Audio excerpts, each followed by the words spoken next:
नमस्कार, आप सभी का स्वागत है हमारे चैनल में। तो दोस्तों जुड़ चुका हूं मैं यहां पर आप सभी के लिए जेटेट परीक्षा 2024-25 की तैयारी को लेकर के। तो जो भी शिक्षक बंधु जेटेट परीक्षा की तैयारी कर रहे हैं तो उनके लिए देखिए सबसे बड़ी महत्वपूर्ण बात क्या होगी कि देखिए पढ़ने के लिए सबसे पहले आपको सोचना पड़ता है कि किस पुस्तक को पढ़ें, कहाँ से नोट्स लें और क्या पढ़ें कि कम समय में अच्छा तैयारी करके यहाँ पर रिजल्ट ला सके, क्योंकि जेटेट परीक्षा बार बार आयोजित नहीं होती है और एक बार समय जाने के बाद दोबारा आपको नहीं मिलता है। तो इस कड़ी में हम आपके लिए बता देते हैं जेटेट परीक्षा के लिए अभी जो जैक एग्ज़ाम लेगी, ठीक है। और अभी देखिए जितना भी जैक एग्ज़ाम ले रही है आप सभी ने प्रश्न पत्र को देखा भी होगा, नहीं भी देखा होगा तो आपको मिल जाएगा, देख लीजिएगा। जेसीईआरटी किताब जो जैक सरकारी विद्यालयों में फ्री में पढ़ने के लिए देती है, वहाँ से भर भर के प्रश्न लेकर के आती है और यहाँ पर विद्यार्थी जो होते हैं बहुत ऊंचे स्तर की पढ़ाई की तैयारी करते रह जाते हैं और वो सभी यहाँ पर फ्लॉप करते हैं। और जो यहाँ पर जेसीईआरटी जैक की किताब का हूबहू प्रश्न पढ़ के चले जा रहे हैं उनका यहाँ पर रिजल्ट बहुत ही अच्छा हो रहा है, जिसका प्रमाण भी हमने यहाँ पर अभी जो परीक्षा हुआ उसका सभी को हमने यहाँ पर जो नोट्स मिला हुआ था, नोट्स दिए थे उसको हमने अंडरलाइन करके भी भेज दिया था। लगभग देखिए आपको यहाँ पर 80% 85% प्रश्न जो है आपके जेसीईआरटी जैक की किताब से हूबहू सिंपल प्रश्न भिड़े हुए थे। तो आपका जेटेट में भी आएगा, लेकिन अब आपकी बारी है कि आप क्या डिसाइड करते हैं, ठीक है। यदि आप कहीं से गाइड लेके पढ़ रहे हैं तो गाइड तो देखिए बहुत ही आपको कमज़ोर बना देगा, ठीक है। बहुत ज़्यादा पढ़िएगा बहुत कम आएगा। आप जेसीईआरटी किताब का अगर आपके पास समय है तो नोट्स बनाइएगा, और यदि नोट्स नहीं बना पाते हैं तो देखिए हम आपके लिए इसी कड़ी पर काम करते हैं। हम आपको सारे नोट्स पीडीएफ और वीडियो यहाँ पर जेसीईआरटी जैक के किताब का हर चैप्टर क्लास 6 से लेकर के 11 तक, अभी 10 तक तो देखिए कंप्लीट है, 11 का बन रहा है, 10 तक से ही आपका ऐसे जेटेट परीक्षा में रहेगा। तो 10 तक का 100% कंप्लीट नोट्स हर चैप्टर से मिलेगा। और अभी हर जिस चैप्टर से आएगा अगर एग्जाम में प्रश्न तो उस चैप्टर से वहाँ से प्रश्न आपके एग्जाम में रहेगा ही रहेगा। तो ये हैंड रिटेन नोट्स है, आपको अब पूरा अंदर से निचोड़ करके बनाया गया है। इसकी प्रामाणिकता भी हो गई है अभी परीक्षा में बहुत हद तक, यानी 85-90% प्रश्न उसी नोट से भिड़े भी थे। तो आप सभी देख भी लिए होंगे। जो शिक्षक अभी तक नहीं जुड़े हैं आप जुड़ जाइएगा, हैंड रिटेन नोट्स लेकर के जरूर पढ़ लीजिएगा। अभी आपको सिर्फ यदि 1 से 5 शिक्षक की तैयारी कर रहे हैं तो 500 रुपये में आपको यह मिलेगा, और 6 से 8 शिक्षक की तैयारी कर रहे हैं तो यह आपको 500 रुपये मिलेंगे। और दोनों शिक्षक अगर एक साथ जुड़ देंगे तो उनको सिर्फ 700 रुपये में यहाँ से हम प्रोवाइड करते हैं ये सारे नोट्स, और उसके साथ साथ फ्री क्लासेज भी रहती है, ठीक है। तो क्लासेज भी आपको है, नोट्स भी आपको है, उसमें बात करने की सुविधा भी है, जिससे आप 100% यहाँ से स्कोर करेंगे। चलिए चलते हैं आगे। वीडियो में देखिए हम आपके लिए यहाँ पर एसएसटी जीएस का प्रैक्टिस सेट 53 लेकर के आ चुके हैं, ठीक है। यदि आपने 1 से लेकर के 52 तक का प्रैक्टिस सेट नहीं देखा है तो आप सभी अवश्य देख लीजिएगा, क्योंकि यह प्रैक्टिस सेट का विशेषता है कि यह जेसीईआरटी जैक की किताब का हैंड रिटेन नोट्स बना हुआ है, बाहर का इसमें कुछ भी नहीं है। यदि आप 1 से 5 के शिक्षक हैं तो यह आपके लिए जीएस सेक्शन के अंतर्गत काम कर रहा है, और यदि 6 से 8 के शिक्षक हैं तो यह आपके लिए यहाँ पर एसएसटी और भाषा शिक्षक दोनों के लिए यह काम करेगा, ठीक है। तो तीनों तरह के शिक्षक इसको देख सकते हैं, तीनों के लिए बहुत ही महत्वपूर्ण होगा, ठीक है। और बाकी रही बात तो देखिए यह सारा पीडीएफ चैप्टर वाइज जो दिया गया है उसी के अंग से कहीं कहीं बीच बीच से कलेक्शन फिर से किया गया है, जिससे आप यह साबित कर सके कि आपकी तैयारी कितनी अच्छी हुई है, और इसको प्रैक्टिस सेट में शामिल किया गया है, ठीक है। बाकी का यहाँ पर जो है आपको सारा चीज़ नोट्स जो है पीडीएफ अलग अलग डिटेल्स में बने हुए हैं। अब देखिए चलिए प्रश्न देखते हैं। संसद का मुख्य काम क्या है? सरकार पर नियंत्रण, कानून बनाना, ए और बी दोनों, या कोई नहीं, ठीक है। तो देखिए संसद जो होते हैं उसका सरकार पर नियंत्रण करना ये तो काम है ही, कानून बनाने का भी काम होता है, ये भी है, यानी ए और बी दोनों इसका राइट आंसर हो जाएगा, ठीक है। चलिए नेक्स्ट प्रश्न देखते हैं। लोकप्रिय सदन किसको कहा जाता है? लोकप्रिय सदन किन्हें कहा जाता है? बिहार टेट में पूछा गया है, बिहार टेट, बीएस टेट और राजस्थान टेट रीट ना, ये दोनों में ये प्रश्न आपका आया हुआ है, ठीक है। तो लोकप्रिय सदन किन्हें कहा जाता है ये पूछा जा रहा है, लोकसभा को, राज्यसभा को, विधानसभा को, या कोई नहीं, ठीक है। तो देखिए यहाँ पर कैसे याद रखिएगा, लोकप्रिय, देखिए यही नहीं लिखा हुआ है लोकप्रिय, ठीक। तो लोकप्रिय में लो है कि नहीं, लोक है, तो लोक माने यहाँ पर याद रखिएगा लोकसभा। देखिए लोक के लोक में ही प्रश्न बन जाएगा, लोकप्रिय में लोक है और लोक से लोकसभा, यानी लोकप्रिय सदन लोकसभा को कहा जाता है, दिमाग में रख लीजिएगा, ठीक है। तो राइट आंसर ए हो जाएगा। चलिए अगला देखिएगा, grand old man of India के नाम से किसको जाना जाता है? दादा भाई लेबर्टी, दादा भाई नौरोजी, दादा भाई लहरोजी या कोई नहीं। ठीक है, जेटेट का पूछा गया प्रश्न है, ये झारखंड टेट का पूछा गया प्रश्न है। Grand old man of India के नाम से किसको जाना जाता है? राइट आंसर होगा दादा भाई नौरोजी को grand old man of India के नाम से जाना जाता है। क्लियर हो गया होगा। चलिए अगला देखिएगा, अस्थाई बंदोबस्त कब लागू किया गया? एक चीज़ बता देते हैं, देखिए ये आपके टेक्स्ट बुक में है, ये आपके टेक्स्ट बुक में है, बंदोबस्ती व्यवस्था। क्या है दिया गया? बंदोबस्ती व्यवस्था, यही चीज़ है। ठीक है, बंदोबस्ती व्यवस्था। आपको बता देते हैं, अभी तक जैक जितना बार एग्जाम लिया है, चाहे 2012 में लिया है या 2016 में लिया है या 2024 में लेगा, या अभी 2 एग्ज़ाम आपका हो गया यहाँ पर 2024 और एक हो गया 2023, जो आकलन परीक्षा के नाम से हुआ है। आप इसमें देखिएगा, अगर प्रश्न देख रहे होंगे तो ये बंदोबस्ती व्यवस्था से एक प्रश्न पक्का पूछ रहा है। बंदोबस्ती व्यवस्था से एक प्रश्न पक्का पूछ रहा है, तो बंदोबस्ती से आएगा। यह आपका टेक्स्ट बुक में दिया गया है और इसका डिटेल्स नोट्स भी आपको एक जगह कलेक्शन हमने करवा दिया है। ठीक है, तो देखिए ये बंदोबस्ती में कौन कौन बंदोबस्ती आता है? तो एक आ जाता है अस्थाई बंदोबस्ती, एक आ जाता है रैयतवाड़ी बंदोबस्ती। ठीक है, एक क्या आता है? रैयतवाड़ी बंदोबस्ती, और एक आता है महलवाड़ी बंदोबस्ती। महलवाड़ी बंदोबस्ती, ये तीनों बंदोबस्ती को आप लोग अच्छा से और अच्छा से चाहिए तो आप अपने से बना लीजिएगा, ऐसे तो हमने बना ही दिया है, लेकिन ये तीनों से एक प्रश्न आपका 100% बता रहे हैं कि रहेगा 100%। देखिए आपको हम इसी तरह टॉपिक जो आने वाला है वो क्लियर करते जाते हैं। आप उसको और डिटेल्स देखना चाहते हैं तो इस सब चीज़ को देख लीजिएगा, क्योंकि टॉपिक से छपना ही है, फिक्स आपको कह दिए तो आ रहा है। ठीक ना, तो जो शिक्षक देखिए जुड़े हैं, जो शिक्षक जुड़े हैं उनके लिए एक रिक्वेस्ट यहाँ पर गया हुआ था, आप सभी अभी तक ध्यान नहीं दिए हैं, बहुत से शिक्षक ध्यान नहीं दिए हैं, शायद इग्नोर कर रहे हैं। तो जो शिक्षक 2024 में जिनका एडमिशन हुआ है, तो देखिए यहाँ पर जो है वार्षिक प्रीमियम, एनुअल प्रीमियम जो है आपको 100 रुपया लग रहा है, जिससे कि आप 2025 में भी सारी सुविधाएँ प्राप्त कर सकें। ठीक है, फिर दोबारा आपको यहाँ पर नहीं लगेगा प्रीमियम, फिर 2026 में लगेंगे जब आप चाहेंगे तब। ठीक है, तो 2025 में आपको यहाँ पर 100 रुपये देने थे, लेकिन अभी तक बहुत से शिक्षक ने नहीं दिए हैं, शायद उनको मैसेज भी जा रहा होगा। तो आप सभी रिक्वेस्ट है कि ज़रूर 100 रुपये का जो वार्षिक प्रीमियम राशि है आजकल में जमा कर दें। ठीक है, चलिए देखिए, तो ये बंदोबस्ती व्यवस्था एकदम देख लीजिएगा। तो बंदोबस्ती कब लागू किया गया है? 1793 ईस्वी में। कब लागू किया गया स्थायी बंदोबस्ती? 1793 ईस्वी में।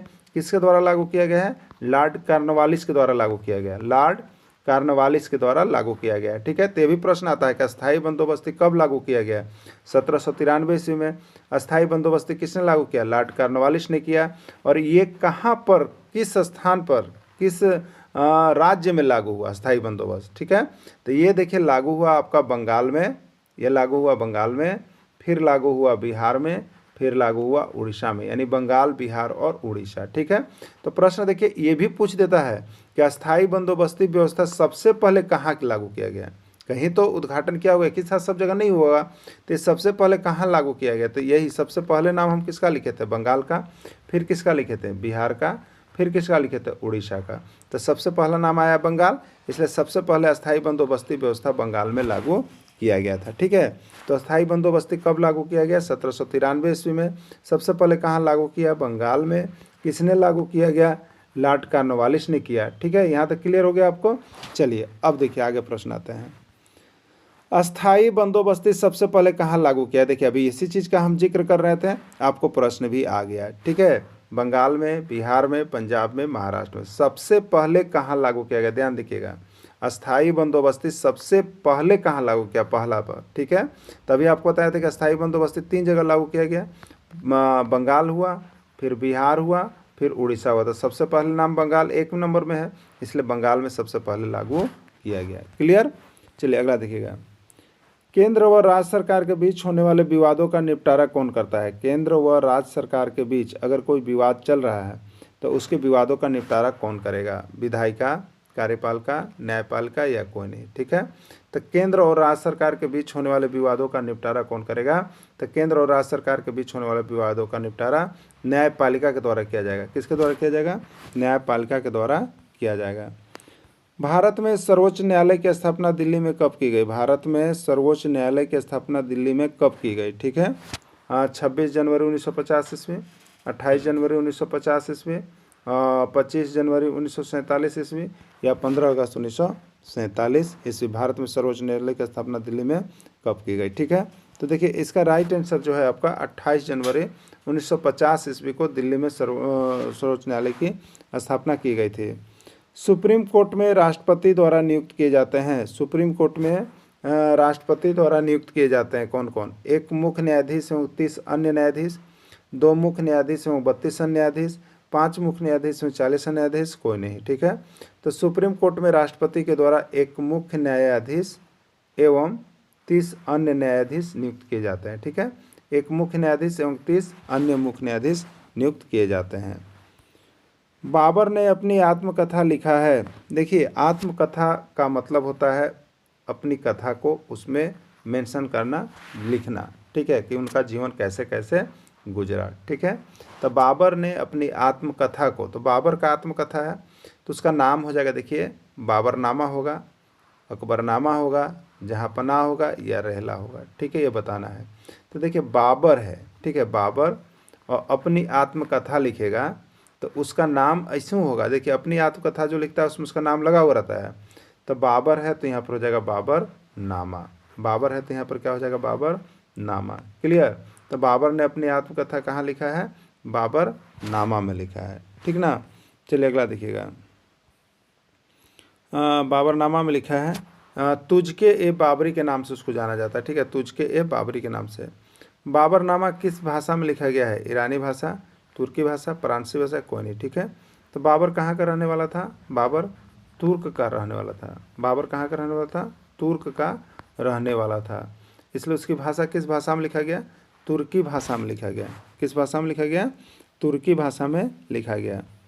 बाबर किस शैली का जन्मदाता माना जाता है? बाबर किस शैली का जन्मदाता माना जाता है? मुंबईयन नामक पद शैली, मूवी पद शैली, लाइव पद शैली या कुछ नहीं। ठीक है, तो बाबर किस शैली का जन्मदाता माना जाता है? तो बाबर जो है मुंबईयन नामक पद शैली का जन्मदाता माना जाता है। ठीक है, अगला है सुप्रीम कोर्ट के न्यायाधीशों की सेवानिवृत्ति उम्र कितनी है? सुप्रीम कोर्ट के जो न्यायाधीश होते हैं उनकी सेवानिवृत्ति कितने वर्ष में होती है? ठीक है, ये हरियाणा टेट का पूछा गया प्रश्न है। ये हरियाणा टेट का पूछा गया प्रश्न है। ठीक है, और ये आपका जो है यूपी टेट में भी आया हुआ प्रश्न है। दोनों जगह ये टेट में पूछा गया प्रश्न है। सुप्रीम कोर्ट के न्यायाधीश की सेवानिवृत्ति उम्र कितनी है? इसका राइट आंसर हो जाएगा 65 वर्ष। कितना हो जाएगा? 65 वर्ष इसका राइट आंसर है। सेवानिवृत्ति की उम्र होती है 65 वर्ष। नेक्स्ट प्रश्न है, सर्वोच्च न्यायालय का गठन संबंधी प्रावधान संविधान के किस अनुच्छेद में निहित है? संविधान के किस अनुच्छेद में निहित है? सर्वोच्च न्यायालय का गठन संबंधी प्रावधान संविधान के किस अनुच्छेद में वर्णित है? 120, 121, 124 या कोई नहीं। ठीक है, तो यह जो आपको वर्णित है वो अनुच्छेद 124 में है। किसमें? अनुच्छेद 124 में वर्णित है। देश का सबसे बड़ा अपीलीय न्यायालय व अभिलेख न्यायालय है।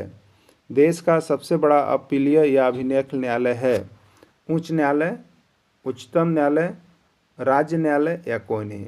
तो देश का सबसे बड़ा अपीलीय न्यायालय जो है वो आपका उच्चतम न्यायालय है। कौन है? उच्चतम न्यायालय है। अस्थाई बंदोबस्त कहाँ लागू किया गया?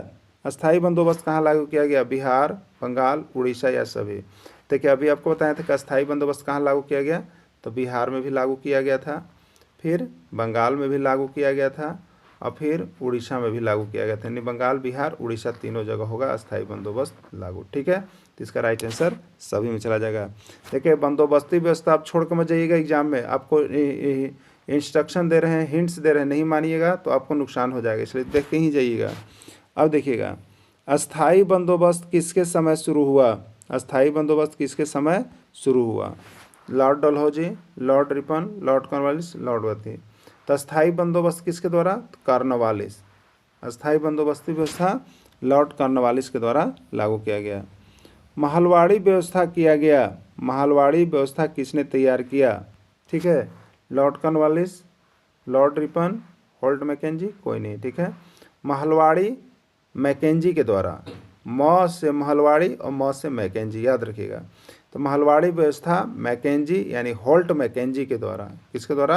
होल्ट मैकेंजी के द्वारा किया गया महलवाड़ी व्यवस्था। ठीक है, तो महलवाड़ी में देखिए याद रखिएगा, लिख के भी आप एक दो बार जैसे इस तरह से बनाइएगा ना तो आपके दिमाग में आ जाएगा महलवाड़ी, म से मैकेंजी, मैकेंजी मतलब होल्ट मैकेंजी। ठीक है, चलिए याद कर लेना है, समझ लेना है, ज़्यादा रटना नहीं है। महलवाड़ी व्यवस्था कब और कहाँ लागू किया गया? ठीक है, अभी अस्थाई बंदोबस्ती व्यवस्था कहाँ कहाँ था, याद आ रहा है? बंगाल में था, बिहार में था और उड़ीसा में था। ये कौन सा? अस्थाई बंदोबस्ती व्यवस्था, अस्थाई बंदोबस्ती था। ठीक है, लेकिन अब आ गया महलवाड़ी व्यवस्था। क्या आ गया? महलवाड़ी व्यवस्था कब और कहाँ लागू किया गया? तो महलवाड़ी व्यवस्था उत्तर प्रदेश और पंजाब में लागू किया गया। कब किया गया? 1822 में। अस्थाई बंदोबस्ती कब किया गया था? 1793 में। ये 1822 में किया गया। ठीक है, तो 1822 में उत्तर प्रदेश और पंजाब में ये लागू हुआ था। बाबर की मृत्यु के बाद मुगल साम्राज्य की गद्दी पर कौन बैठा? ठीक है, देखिए बाबर की मृत्यु के बाद मुगल साम्राज्य की गद्दी पर कौन बैठा? अकबर, हुमायूं, जहांगीर, शाहजहां। ठीक है, अब देखिए आपको अभी यहाँ पर पूछ रहा है कि बाबर की मृत्यु के बाद कौन बैठा। अब अगला ये पूछ सकता है कि हुमायूं की मृत्यु के बाद कौन बैठा। ठीक है, कौन बैठा। अब पूछ सकता है कि अकबर की मृत्यु के बाद कौन बैठा, औरंगजेब की मृत्यु के बाद कौन बैठा। तो देखिए इसका एक क्रम भी आपको हम याद करवाए थे आगे, शायद आपको याद हो चाहे नहीं हो, तो हम यहाँ भी कुछ आपको हिंट्स कर देते हैं जिससे आपको कि पढ़ने में सुविधा हो। ठीक है, देखिए जो मुगल वंश आया, ठीक है, दिल्ली सल्तनत की समाप्ति हो गई थी। दिल्ली सल्तनत की समाप्ति कौन किया? बाबर ने ही तो किया ना। दिल्ली सल्तनत की समाप्ति कौन किया? बाबर किया। कौन युद्ध में? पानीपत का प्रथम युद्ध में। पानीपत का प्रथम युद्ध में समाप्ति हो गया दिल्ली सल्तनत का। अब क्या निर्माण हो गया? मुगल वंश का यहाँ पर स्थापना हो गया। तो मुगल वंश कौन ने किया? बाबर ने किया। ठीक है, कौन किया? बाबर। ठीक है, बाबर किया। अब बाबर जो है तो बाबर का मृत्यु हो गया, तो बाबर की मृत्यु के बाद गद्दी पर कौन बैठा? तो देखिए यहाँ पर जो मुगल वंश का साम्राज्य है, यहाँ पर जो मुगल वंश का साम्राज्य है, मुगल वंश का जो साम्राज्य है उसका क्रम याद कर लीजिए कि किसके बाद कौन शासक गद्दी पर बैठा, उससे पता चल जाएगा उसका मृत्यु हुआ। क्योंकि ये तो राजतंत्र था, राज्य अधिकारी की उसी का लड़का को अधिकार मिलता था ना, तो उसी को याद कर लेना है। तो देखिए इसका क्रम क्या है, क्रम ये है ना, क्रम लगातार चलता है। तो देखिए अब आपको हम बता देते हैं, भाजपा को जानते हैं ना, भाजपा। ठीक है, तो भाजपा का शो करवाते हैं, रैली करवाते हैं हम लोग, करवाते हैं कि नहीं करवाते हैं? कांग्रेस है तो सब रैली होता है, सब पार्टी का रैली होता है ना। तो यहाँ पर याद रखने के लिए एक ट्रिक आपको है, भाजपा का शो में है, भाजपा का शो, किसका शो में चलना है? भाजपा का शो। तो भाजपा का शो मत लिखिएगा, भाज शो लिखिएगा। क्या लिखिएगा? भाज शो। ठीक, तो देखिए सबसे पहले ये मुगल वंश का, किसका हम लोग लिख रहे हैं क्रम? मुगल वंश का, मुगल वंश का क्रम। कभी कभी क्रम भी पूछता है कि मुगल वंश के शासकों का क्रम कौन सही है, इसलिए याद रखिए भाज शो। तब बी से हो गया देखिए बाबर, बाबर। एच से देखिए हो गया हुमायूं, हुमायूं। ठीक है, ए से देखिए हो गया अकबर, अकबर। जे से देखिए हो गया जहांगीर, जहांगीर। एस से हो गया देखिए शाहजहां, शाहजहां। और ओ से देखिए हो गया औरंगजेब। क्लियर? तो ये 6 क्रम, यानी बाबर की मृत्यु हुआ तो उसके बाद कौन गद्दी पर बैठा? हुमायूं। हुमायूं की मृत्यु हुआ तो गद्दी पर कौन बैठा? अकबर।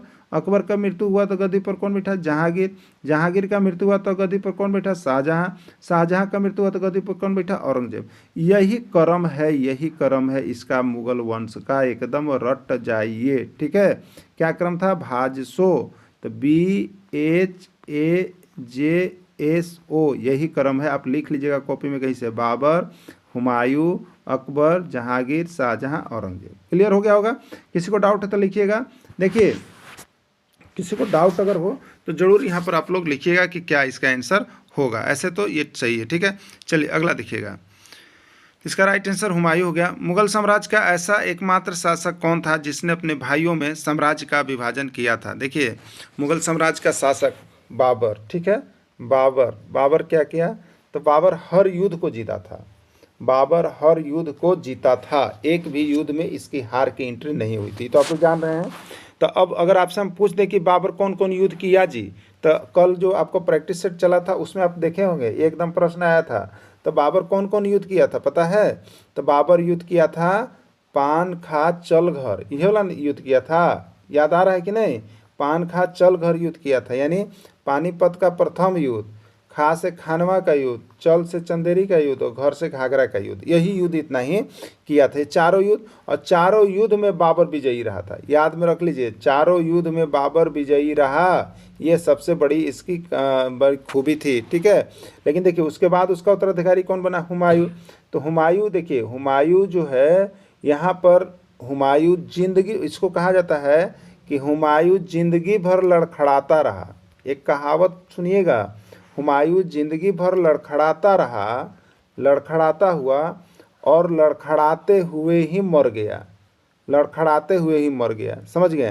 तो हुमायूं का हर युद्ध में असफलता मिला था, लगभग हर युद्ध में असफलता मिला था। शेर शाह, या जिसका नाम बदल के शेर खां हो गया था, उसके डरे ये बहुत भागता था और ये लास्ट में यहाँ पर सफल होकर के ये भाग गया था छोड़ करके दिल्ली।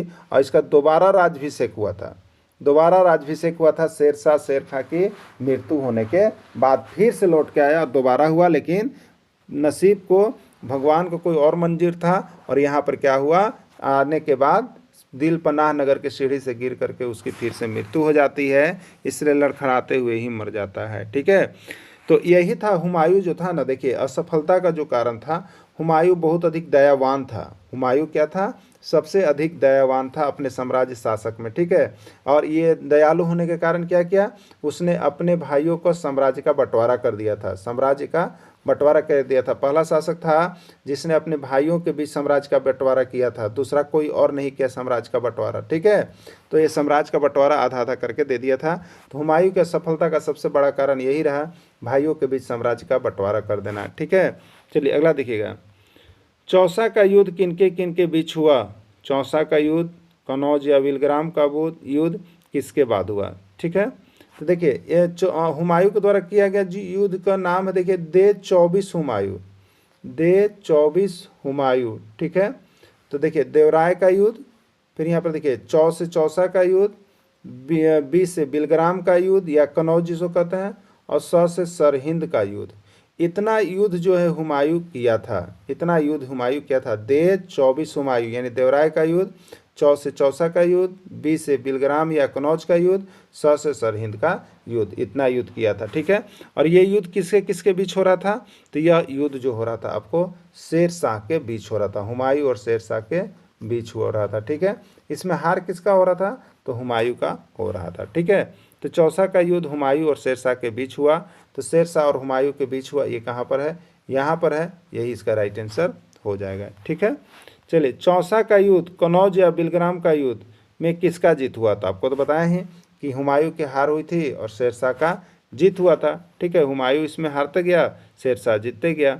चौसा का युद्ध कब हुआ? तो देखिए चौसा का युद्ध कब हुआ, तो याद रखिए चौसा माने 40, ठीक है। चौसा माने 40, इसमें से एक घटा के बोलिएगा तो 39, यानी 1539 ईस्वी में हुआ था। चौसा से लगे तो 40, लेकिन एक घटा के 39, तो चौसा का युद्ध 1539 ईस्वी में हुआ था, ठीक है। चलिए अगला देखिएगा, वर्तमान में भारत में कितने हाई कोर्ट हैं? वर्तमान में भारत में कितने हाई कोर्ट हैं? वर्तमान में 24, 25, 26, 27, ठीक है। तो भारत में कितने हाई कोर्ट हैं वर्तमान में? तो वर्तमान में भारत में यहाँ पर जो काउंटिंग करके बताया गया है वो है आपका 25, ठीक है। और 25वां हाई कोर्ट कौन सा है? तो देख लीजिए यहाँ पर 25वां हाई कोर्ट जो है आपका वो तेलंगाना हाई कोर्ट है, जिसकी स्थापना 31 मार्च 2019 को किया गया और सरदार वल्लभ भाई पटेल के जन्मदिन के अवसर पर स्थापना किया गया है। 25वां हाई कोर्ट तेलंगाना है, ठीक है। भारत देश का सबसे पुराना न्यायालय कौन है? भारत देश का सबसे पुराना न्यायालय कौन है? जेटेट का पूछा गया प्रश्न है, झारखंड टेट में ये पूछा गया प्रश्न है। कलकत्ता, चेन्नई, बेंगलोर या हाई कोर्ट, ठीक है। तो भारत देश का सबसे पुराना या सबसे पुराना न्यायालय जो है आपको कलकत्ता हाई कोर्ट है। कौन है? कलकत्ता हाई कोर्ट है। इसकी स्थापना 1862 ईस्वी में की गई थी, ठीक है। उच्च न्यायालय के न्यायाधीश को शपथ कौन दिलाता है? उच्च न्यायालय के न्यायाधीश को शपथ कौन दिलाता है? राष्ट्रपति, उपराष्ट्रपति, राज्यपाल या कोई नहीं, ठीक है। तो उच्च न्यायालय के न्यायाधीश को शपथ जो है राज्यपाल के द्वारा दिया जाता है, ठीक है, राज्यपाल के द्वारा दिया जाता है। रैयतवाड़ी व्यवस्था कहाँ लागू किया गया? रैयतवाड़ी व्यवस्था कहाँ लागू किया था? आप दो को व्यवस्था देख लिए अभी तक, देख लिए ना? कौन कौन देख लिए बताइए? तो आप देख लिए अस्थाई बंदोबस्ती व्यवस्था, आप देख लिए अस्थाई बंदोबस्ती व्यवस्था, आप देख लिए। फिर महलवाड़ी देख लिए, महलवाड़ी देख लिए ना? और फिर अब आ गया रैयतवाड़ी। यही 3 को बंदोबस्ती पढ़ना भी था। तो अस्थाई बंदोबस्ती 1793 ईस्वी में लॉर्ड कॉर्नवालिस द्वारा लागू किया गया, और बंगाल, बिहार और उड़ीसा में लागू हुआ। बस इतना ही फैक्टर को दिमाग में लिख लिख के याद कर लेना है, ठीक है। अब देखिएगा रैयतवाड़ी को महलवाड़ी कहाँ, तो महलवाड़ी उत्तर प्रदेश और पंजाब में लागू किया गया, ठीक है। 1822 में लागू किया गया। अब देखिए यहाँ पर कौन, तो महलवाड़ी है तो मैकेंजी, हॉल्ट मैकेंजी के द्वारा किया गया। तीनों चीज़ याद हो गया ना। अब देखिए रैयतवाड़ी व्यवस्था, तो रैयतवाड़ी व्यवस्था कहाँ लागू किया गया, तो ये मद्रास, मुंबई में लागू किया गया रैयतवाड़ी व्यवस्था, ठीक है। पंजाब में रैयतवाड़ी, मद्रास में, पंजाब में, तो पंजाब में रैयतवाड़ी लागू, पंजाब में महलवाड़ी लागू किया गया, उत्तर प्रदेश पंजाब में। बंगाल, बिहार में कौन, तो स्थायी बंदोबस्ती लागू किया गया। चलिए अगला देखिएगा, रैयतवाड़ी व्यवस्था को लागू करने का श्रेय किसको जाता है, रैयतवाड़ी व्यवस्था को लागू करने का श्रेय किसको जाता है, ठीक है। रैयतवाड़ी व्यवस्था को लागू करने का टॉमस मुनरो, टॉमस रेडा या टॉमस क्या है, ठीक है। तो रैयतवाड़ी व्यवस्था का टॉमस मुनरो है, ठीक है। चलिए अगला देखिएगा, चाय और चीन पर से कंपनी का एकाधिकार कब समाप्त हो गया, चाय और चीन पर से कंपनी का अधिकार कब समाप्त हो गया, ठीक है। तो 1831 ईस्वी के चार्टर, 1832 1833 के कोई नहीं, तो 1833 चार्टर के तहत चाय और चीनी पर कंपनी का एकाधिकार समाप्त हो गया था। देखिए इस तरह से आप डेली यहाँ पर एक क्लास आपको 5:30 बजे जा रहा है, आप यहाँ पर जुड़ करके तैयारी कर सकते हैं। और आपको जेटेट में तो हम बताते हैं कि 101% जितना हम दे रहे हैं, देख लीजिएगा ना। तो कोई चैनल आपको, सब कोई पीछे है, सब कोई इससे पीछे है। और यहाँ कम प्रश्न पढ़ा करके हम आपको जितना प्रश्न भिड़वाएंगे ना, उतना कहीं से आपको संभावना ही नहीं है। सिर्फ 500 रुपये में आप अभी जुड़ जाइएगा, ठीक है। वीडियो के अंत तक जुड़े रहें, इसके लिए आप सभी को बहुत बहुत धन्यवाद।